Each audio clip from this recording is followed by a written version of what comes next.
Salvador Alfonso Martínez Escobedo, alias la Ardilla de los Zetas. En las polvorientas calles de Nuevo Laredo, Tamaulipas, nació un hombre que con el tiempo se convertiría en uno de los personajes más temidos del crimen organizado en México. Salvador Alfonso Martínez Escobedo, mejor conocido como la Ardilla, no era cualquier sicario. Se convirtió en uno de los jefes regionales más importantes del Cártel de los Zetas. Su nombre se asocia a algunos de los crímenes más brutales que ha visto el país, y su historia está llena de sangre, traiciones y una ambición desmedida por el poder. Desde joven, la Ardilla mostró una habilidad especial para moverse en el submundo del crimen, pero lo que realmente lo catapultó fue su lealtad y eficacia en cumplir órdenes de Miguel Ángel Treviño Morales, alias el Z40, uno de los líderes más despiadados de los Zetas. La historia de Salvador Alfonso Martínez Escobedo no es solo la de un criminal más, es un reflejo de un México que ha sufrido bajo el yugo de hombres que, como él, han tomado la ley en sus manos para imponer su propia justicia. Pero la pregunta que queda es, ¿qué llevó a este hombre a convertirse en uno de los más temidos del país? Y más importante aún, ¿quién ocupa ahora el lugar que él dejó vacío? Antes de continuar, es fundamental expresar nuestro sincero reconocimiento a nuestros patrocinadores. Conoce La Bélica, un emocionante juego de estrategia donde podrás apostar contra oponentes para ganarle sus monedas. También puedes crear tu propio servidor para generar ingresos por cada partida. En esta preventa puedes adquirir hasta un gran descuento y obtener beneficios exclusivos. No esperes más y no te quedes fuera. Entra al enlace de la descripción y sé parte de este gran juego. Ascenso al Cártel de los Zetas. Salvador Alfonso Martínez Escobedo, conocido en el bajo mundo como la Ardilla, no siempre fue el temido jefe regional de los Zetas. Como muchos otros en este oscuro mundo, comenzó desde abajo, apenas un joven halcón, encargado de vigilar y reportar movimientos sospechosos. Pero desde el inicio, la Ardilla demostró que tenía algo especial, una frialdad y una ambición que lo llevaron a escalar rápidamente dentro de la organización. Era un hombre de estatura baja, de piel morena, siempre con su bigote perfectamente arreglado. Aunque su apariencia pudiera parecer común, su nombre se convirtió en sinónimo de terror en las regiones que controlaba. Originario de Nuevo Laredo, Tamaulipas, Martínez Escobedo se fue ganando la confianza de los líderes de los Zetas, especialmente la de Miguel Ángel Treviño Morales, conocido como el Z40. Este vínculo en especial con Z40 lo catapultó a posiciones de mayor poder y responsabilidad. En 2004, solo unos años después de haber comenzado como halcón, la Ardilla ya había sido promovido a sicario, y no a cualquiera, sino a uno de los más letales. Su tarea no era solo la de eliminar enemigos, su influencia crecía al mismo tiempo que su lista de víctimas. Pronto se convirtió en jefe de plaza, controlando territorios clave como Nuevo León, Coahuila y Tamaulipas. En pocas palabras, áreas cruciales para las operaciones del cártel. Su ascenso continuó sin freno. Fue encargado de las plazas en Tepito, Saravia y Nuevo León, y más tarde, en una muestra de la confianza que los líderes depositaban en él, fue enviado a Veracruz. Ahí tuvo que liderar una difícil guerra contra un cártel rival, supliendo al Z42, hermano de Z40, quien estaba enfermo y no podía continuar al mando. Este encargo no solo reforzó su posición dentro de los Zetas, sino que consolidó su reputación como uno de los operadores más despiadados. En 2009, su rol dentro de la organización cambió nuevamente. Se convirtió en inspector del cártel, una posición que lo puso al frente de la supervisión de varias plazas, asegurándose de que todo funcionara como un reloj suizo. Su influencia y poder eran tales que, aunque su nombre no era tan conocido fuera del mundo criminal, dentro de los Zetas todos sabían quién era la Ardilla. Pero no todo fue su ascenso. También hubo caídas muy duras y amenazantes para el cártel. En 2008, Martínez Escobedo fue arrestado y encarcelado en el penal de Coatzacoalcos, Veracruz. Sin embargo, su historia no terminó ahí. En una de las fugas más sonadas, logró escapar y retomar su lugar en la organización. Su capacidad para evadir a las autoridades solo aumentó su leyenda dentro del cártel. El poder de la Ardilla no se limitaba a su habilidad para liderar, también era conocido por su crueldad.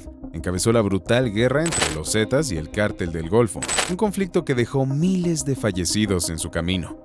Esta guerra no era solo una lucha por el control territorial, era una batalla personal para Martínez Escobedo, una en la que él no mostraba piedad. En 2010 volvió a capturar la atención de las autoridades y la opinión pública con otra fuga masiva, esta vez del penal de Nuevo Laredo, donde 151 reos escaparon bajo su mando. Meses después, repitió la hazaña en Piedras Negras, Coahuila, donde 132 reos más lograron escapar, muchos de ellos miembros de su organización.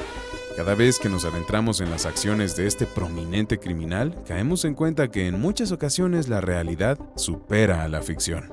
Las acciones de la ardilla, por supuesto, no se detuvieron ahí. Se le relaciona con crímenes de alto perfil, como el homicidio de José Eduardo Moreira Rodríguez, hijo del exgobernador de Coahuila, Humberto Moreira, y el homicidio del ciudadano estadounidense David Hartley en la presa Falcón, un crimen que llevó al final del comandante de la Policía Ministerial del Estado, Rolando Armando Flores, quien estaba investigando el caso.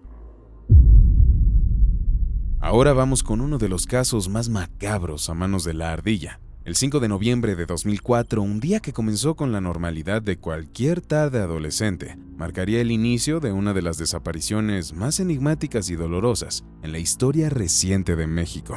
Silvia Stephanie Sánchez Viesca Ortiz, conocida cariñosamente como Fanny, tenía solo 16 años cuando su vida cambió para siempre. Fanny era una chica como cualquier otra, llena de sueños y planes con sus amigas. Estudiaba la preparatoria en el Colegio Español, en su natal Torreón, Coahuila. Le apasionaba el deporte, especialmente el básquetbol y la música pop, siendo Britney Spears una de sus artistas favoritas. Pero detrás de esa normalidad, algo oscuro acechaba. Ese día Fanny había salido a apoyar a sus compañeros en un partido de básquetbol. Como tantas otras veces, había planeado regresar a casa en autobús, pero un pequeño incidente la llevó a pedir dinero prestado en casa de una amiga. Luego, simplemente, desapareció. Los conductores de los últimos autobuses de la noche aseguraron no haberla visto. A la mañana siguiente, sus padres comenzaron una búsqueda desesperada. Semanas antes, Fanny había notado algo inquietante. Mientras caminaba cerca de su antiguo domicilio, un automóvil desconocido la seguía. Desde el interior, alguien le tomaba fotografías. Asustada, Fanny corrió, pero el auto la siguió durante unos minutos antes de desaparecer. Este incidente, que en su momento no recibió mayor atención, ahora parecía ser una oscura premonición de lo que estaba por venir. Días después de su desaparición, un mensaje anónimo, dejado en una caja en un restaurante donde sus padres pedían apoyo económico para su búsqueda, indicaba que Fanny había sido llevada a Matamoros, Tamaulipas, para trabajar en un club nocturno. Las pistas eran confusas y contradictorias, pero todas señalaban hacia un camino oscuro y violento. Según declaraciones incluidas en la averiguación previa, Fanny fue vista por última vez en una camioneta, en compañía de otras jóvenes, dirigiéndose a una fiesta en un cabaret llamado Club Fox. Este lugar, repleto de vehículos con placas de Tamaulipas, era conocido por su clientela peligrosa. Ahí, según los rumores, Fanny fue entregada a Salvador Alfonso Martínez Escobedo, alias el Comandante Ardilla, un miembro del Cártel de los Zetas. El Ardilla, acorralado por su propio jefe, Heriberto Lascano, alias el Lasca, vio en Fanny una moneda de cambio. La joven fue presuntamente ofrecida a el Lasca a cambio de su vida. Este hecho, según testimonios y fuentes de la época, marcó el destino de Fanny. Convertida en prisionera de uno de los hombres más temidos del narcotráfico en México, su historia se transformó en un camino sin salida. Los padres de Fanny, devastados y confundidos, se enfrentaron a una investigación plagada de corrupción y desvíos. Un comandante del grupo antisecuestros de Torreón supuestamente desvió la atención hacia una trama de trata de personas, complicando aún más la búsqueda de la verdad. 8 años después de su desaparición, una fotografía apareció en un blog sobre narcotráfico, mostrando a Heriberto Lascano en lo que parecía ser una boda. A su lado, una joven que muchos creyeron reconocer como Fanny. Sin embargo, su madre, Silvia Ortiz, tras un doloroso proceso de análisis y con el corazón roto, desmintió que la joven en la foto fuera su hija. A día de hoy, nadie sabe qué pasó realmente con el paradero de la pequeña Fanny. La caída del Comandante Ardilla. En la madrugada del 6 de octubre de 2012, Nuevo Laredo, Tamaulipas, se convirtió en el escenario de un operativo militar que culminaría con la captura de uno de los criminales más buscados en México, Salvador Alfonso Martínez Escobedo. Este hombre, conocido por su despiadada trayectoria dentro del Cártel de los Zetas, había sembrado el terror en la región noreste del país, liderando operaciones de tráfico de sustancias, extorsiones y raptos. El operativo, realizado por la Secretaría de Marina Armada de México, comenzó en las primeras horas del día, cuando el personal naval patrullaba el fraccionamiento San Agustín. Un grupo armado, del cual la Ardilla era parte, abrió fuego contra las fuerzas federales, lo que desencadenó una persecución que se prolongó hasta la colonia El Campanario. En este enfrentamiento, uno de los sicarios fue abatido, mientras otros lograron escapar. Sin embargo, la información obtenida en el lugar indicaba que Martínez Escobedo se ocultaba en las inmediaciones. Al caer la tarde, alrededor de las 7 de la noche, los marinos localizaron un vehículo sospechoso en el campanario. El conductor, al notar la presencia de las Fuerzas Armadas, intentó huir, pero fue rápidamente acorralado. Al ser detenido, el hombre se identificó como Salvador Alfonso Martínez Escobedo, conocido en el bajo mundo del narcotráfico como la Ardilla. Al momento de su captura, portaba un arsenal que incluía armas largas, cortas, granadas y más de 2,000 cartuchos, además de equipo de radiocomunicación. Martínez Escobedo no era un criminal cualquiera. Con solo 31 años ya se había consolidado como uno de los líderes más brutales de los Zetas, especialmente en las plazas de Tamaulipas, Nuevo León y Coahuila.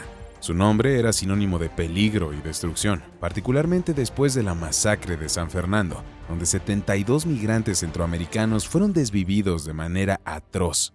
Esta masacre, que estremeció a México y al mundo, fue un recordatorio brutal del alcance del poder criminal en el país. La Ardilla no solo era el autor intelectual de este horror, también era el responsable de varias narcofosas encontradas en Tamaulipas, donde se hallaron más de 200 cadáveres, víctimas de la guerra entre cárteles y de la crueldad sin límites de los Zetas.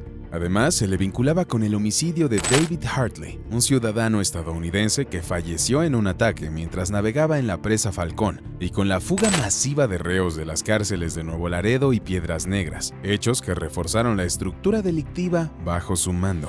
Al ser presentado ante los medios de comunicación, la Ardilla no mostró signos de arrepentimiento ni temor. Por el contrario, con una sonrisa desafiante, levantó el dedo índice en señal de victoria. Una última provocación que dejó en claro su desprecio por las instituciones y su falta de remordimiento por los crímenes que había cometido. Finalmente, años después de su captura, Martínez Escobedo fue sentenciado junto a otros 17 integrantes de los Zetas por su participación en la masacre de San Fernando. Pero lo que realmente sorprendió a muchos fue que después de su arresto, la Ardilla comenzó a cooperar con el gobierno, proporcionando información que debilitó a los Zetas, el mismo cártel que había ayudado a construir y consolidar como uno de los más sanguinarios de todos los tiempos. Hoy, Salvador Alfonso Martínez Escobedo sigue en prisión, pero su legado y los crímenes que cometió aún resuenan en las regiones que controló. Su historia no solo es la de un criminal más, es la de un hombre que dejó una huella profunda y sangrienta en la historia del crimen organizado en México. A lo largo de su carrera, Escobedo acumuló una lista interminable de enemigos y un precio por su cabeza de 15 millones de pesos ofrecido por la Procuraduría General de la República. Sin embargo, fue hasta 2012 cuando finalmente cayó en manos de las autoridades. Su captura no fue un golpe de suerte, fue el resultado de una persecución intensa que culminó en Nuevo Laredo, su lugar de origen, tal cual hemos visto. Si te gustó este documental sobre uno de los criminales más peligrosos, monstruosos y despiadados de México, te invito a seguirnos. Dale like al video y compártelo. Si te gustaría que habláramos de algún tema, puedes dejarlo en la sección de los comentarios. Desde Efecto Capital te enviamos un gran saludo. Nos vemos la próxima.